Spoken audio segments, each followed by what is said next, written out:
बिस्मिल्लाहिर्रहमानिर्रहीम। अस्सलाम वालेकुम। जैकब न्यूज़ सां मां आहियां आबिद अली मंगरियो। पेश आहिनि हिन वक़्त जूं हेडलाइन। जैकबाबाद में रेलवे स्टेशन जे मुसाफ़िर खाने मां पीरसन जो लाश हथ, सुञाणप न थी सघी। 70 वरियनि जे पीरसन जो लाश सिविल अस्पताल मुंतकिल। सुञाणप न थियण बाद पुलिस पोस्टमार्टम कराए लाश दफ़नाइण लाइ ईदी हवाले करे छॾियो। जैकबाबाद म्यूनिसिपल कमेटी जे हाज़िर ऐं रिटायर्ड मुलाज़िमनि जो 2 महीननि खां पघारूं जारी न करण ख़िलाफ़ एहतजाजी मुज़ाहिरो। प्रेस क्लब आॾो धरणो। म्यूनिसिपल कमेटी जे हाज़िर सर्विस ऐं रिटायर्ड मुलाज़िमनि पारां 2 महीननि खां पघारूं ऐं पेंशन न मिलण ख़िलाफ़ हिकु एहतजाजी जुलूस पांदी खान टालाणी, सजाद मस्तोई ऐं ॿियनि जी अॻवानी में म्यूनिसिपल ऑफिस खां कढियो वियो। मुलाज़िमनि अपील कंदे चयो त जल्द पघारूं ॾिनियूं वञनि त जीअं घरनि में पैदा थियल फाका कशी वारी सूरत हाल ख़त्म थी सघे। सिंध सरकार पारां मुसाफ़िर गाॾियुनि में सिलेंडर हटाइण जे हुकुम बाद RTS जी जैकबाबाद में कार्रवाई। मुख़्तलिफ़ रूट से हलंदड़ गाॾियुनि जा सिलेंडर हटाए छॾिया। सिंध हुकूमत जे हुकुम बाद regional transport secretary Wasim Memon Jacobabad में मुख़्तलिफ़ रूट से हलंदड़ गाॾियुनि जी चेकिंग कई ऐं 10 खां वधीक मुसाफ़िर गाॾियुनि मां CNG किट्स लाहे ज़ब्त करे छॾियूं।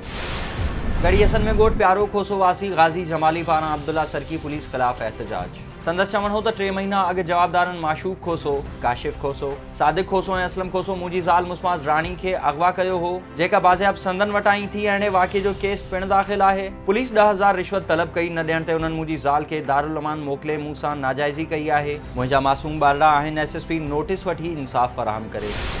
मुल्तान खां कराची वेंदड़ ट्रेन मोहनजोदड़ो एक्सप्रेस हैबत शहीद रेलवे स्टेशन वेझो इंजण फेल थियण सबबि ख़राब थी वई। इंजण में फ़नी ख़राबी थियण सबबि मुसाफ़िरनि खे सख़्तु ॾुखियानि खे मुंहुं ॾियणो पियो। ट्रेन ड्राइवर मूजिबि इंजण में पावर जो मसइलो आहे, मरम्मती कमु कयो पियो वञे, जॾहिं त जैकबाबाद खां पायलट इंजण खे तलब कयो वियो आहे।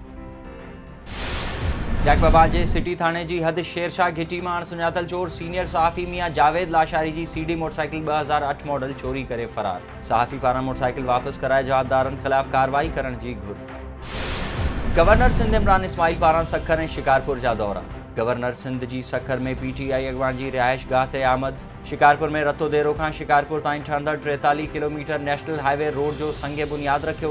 गवर्नर इमरान इस्माइल सखर ऐं शिकारपुर में मीडिया सां ॻाल्हि ॿोले तक़रीब खे ख़िताब कंदे चयो त कराची में पैकेज बाद वज़ीर आज़म इमरान ख़ान अंदरून सिंध पैकेज जो ऐलान कंदो। वफ़ाक़ पंहिंजो कमु बहितर अंदाज़ में करे रही आहे। स्मार्ट लॉकडाउन वज़ीर आज़म इमरान ख़ान जी बहितरीन सोच हुई। सिंध में गवर्नर राज लागू न पियो थिए। वज़ीर आज़म जी हिदायतुनि ते रोड जो संग बुनियाद रखण आयो आहियां। जल्द सखर खां हैदराबाद मोटरवे जो कमु बि शुरू थींदो। कंहिंखे बि एनआरओ न ॾिनो वेंदो। इन मौक़े ते ओपोज़िशन अॻवान फिरदौस शमीम नकवी, हलीम आदिल शेख, गौस बख्श खान महर, मुबीन खान जतोई, शहरियार महर ऐं ॿिया पिणु मौजूद हुआ।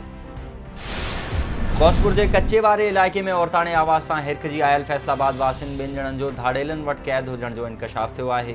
ज़रियनि मूजिबि पंजाब वासी 2 दोस्तनि नासिर ऐं मनसब पंजाबी खे अगवाकारनि धोखे सां घुराए अगवा करे वरितो आहे ऐं वारिसनि खां मुग़वियुनि जी आज़ादी लाइ 1-1 करोड़ रुपया भुंग तलब कयो वियो आहे।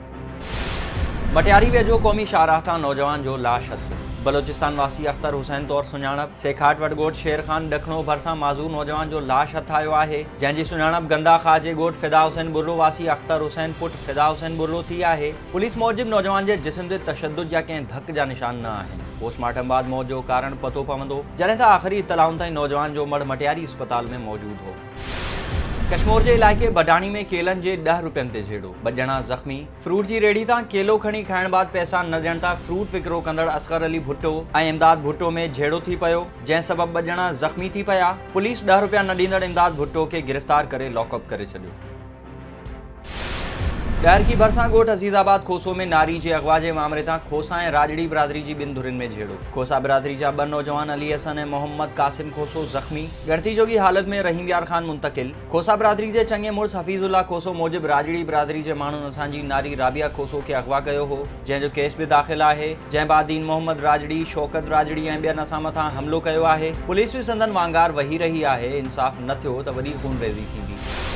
सखर में मीनारा रोड रहवासिन जतोई बिरादरी जे मर्द तोड़े औरतन मैडम खातून, सफ़िया, आबिद ऐं ॿियनि प्रेस क्लब आॾो एहतजाज कंदे दाहियो आहे त जवाबदार जमालुद्दीन, मुश्ताक ऐं मुनीर असांजे सरकारी क्वार्टर में दाख़िल थी असांखे बेदख़ल करे छॾियो आहे। केस दाख़िल हुजण बावजूद पुलिस 2 जवाबदारनि खे गिरफ़्तार करे खान रिश्वत वठी आज़ाद करे छॾियो आहे। आला अख़्तियारियूं मामले जो नोटिस वठी तहफ़ुज़ फ़राहम कनि। Member human rights commission justice Syed Hasan Shah Bukhari जी सदारत है ठठो में इजलास। Deputy commissioner Usman Tanveer, SSP doctor Imran Khan समेत ज़िले ऑफिसर्स, सियासी समाजी अगवानन ऐं सहाफ़िन शिरकत कई। इजलास में जस्टिस सैयद हसन शाह चयो त मंशियात फरोशन खिलाफ सख्त कार्रवाई अमल में आंदी वञे त जीअं मंशियात जो मुकम्मल ख़ात्मो थी सघे। इस्पतालन के साफ़ सुथरो रखे सिहत जूं बुनियादी सहूलतूं मुहैया करण के यकीनी बणायो वञे।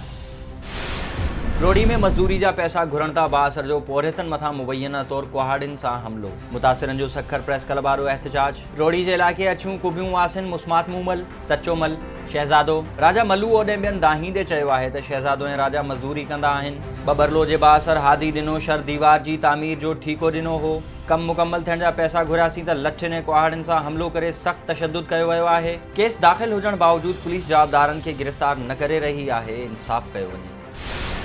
पंगरियो भरिसां यूनियन काउंसिल पीर बोदलो जे देह दुगणी जे बरसात मुतासिरन पारां इमदादी सामान में नज़रअंदाज करण ऐं मनपसंदन में विरासत करण ख़िलाफ़ एहतजाजी मुज़ाहिरो करे पंगरियो शादी लॉज रोड ते 0 पॉइंट वटि धरणो हयो वियो। ऐं मोटरवे पुलिस N5 सकरन सेक्टर 2 पारां थैलिस्मिया जे मूज़ी मर्ज़ में मुब्तला ॿारनि खे रत जा अतिया ॾियण लाइ नवाबशाह थैलिस्मिया केयर सेंटर में कैंप लॻाई वई, जंहिंजो इफ़्तिताह SSP मोटरवे सज्जाद हुसैन भट्टी ऐं डॉक्टर सादिक सियाल कयो। SSP मोटरवे सज्जाद भट्टी जो चवणु हो त थैलिस्मिया जे मर्ज़ में मुब्तला मासूम ॿार बि असांजे समाज जो हिसो आहिनि ऐं इन में मुब्तला अक्सर ग़रीब ॿार आहिनि, जिन लाइ रत गॾु करण लाइ ही कैंप लॻाई वई आहे। ही हुयूं हिन वक़्त ताईं जूं हेडलाइंस। वधीक ख़बरुनि ऐं अपडेट्स लाइ विज़िट कयो असांजी वेबसाइट www.jacobnews.com ऐं फेसबुक ते फॉलो कयो। ॾिसंदा रहो जैकब न्यूज़, ख़बर खां हक़ीक़त ताईं।